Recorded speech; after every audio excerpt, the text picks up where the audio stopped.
ولسمشر غني امریکا ته ځي خو کله او ولې؟ ګرانو لیدونکو السلام علیکم. د افغانستان په ولسمشرۍ ماڼۍ کې یوې باوري سرچینې منلې چې افغان ولسمشر محمد اشرف غني د 14 کسیز پلاوي په مشرۍ نږدې ورځو کې واشنګټن ته ځي او له خپل امریکایي سیال ټرمپ سره ګوري. د یادولو ده چې ولسمشر غني د ټرمپ په رسمي بلنه امریکا ته ځي. سرچینې ویلي د دې سفر موخه دا ده چې د طالبانو او امریکایانو ترمنځ د خپل منځني تړون په اړه افغان حکومت اندېښنې شریکې کړي. سرچینې هم دا ډول زیاته کړه چې په دې کتنه کې به د راتلونکو افغان ولسمشرۍ ټاکنو پر اهمیت هم خبرې وشي.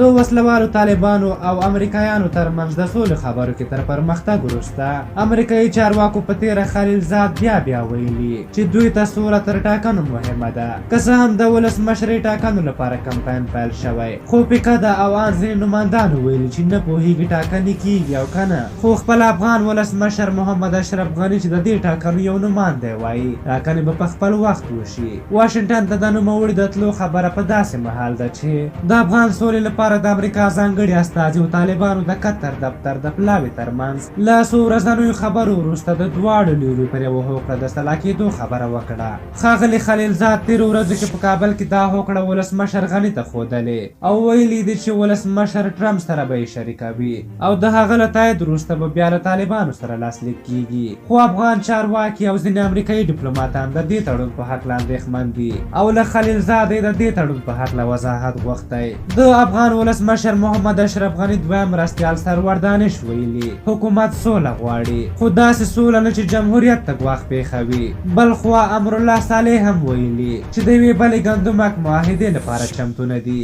له افغان حکومت پرته یو شمېر جګپوړي پخواني امریکایي ډیپلوماتانو هم چې په کابل کې د امریکا پخواني سفیران هم پکې شامل دي له طالبانو سره پر شوې هوکړه اندېښنه ښودلې او خبرداری ورکړی چې په بیړه له افغانستانه د ځواکونو ایستل به لویه تېروتنه وي. بلخوا د هېواد دننه جګړې زور اخیستی. هغه یو متل ده چې وایي مرګ ته یې ونیسه درد ته راضي کېږي. په همدې خاطر چاودنې او بریدونه زیات شوي تر څو خلک د اشرف غني د حکومت په وړاندې راپاڅېږي او په یو ډول نه یو ډول دا تړون ترې ومني.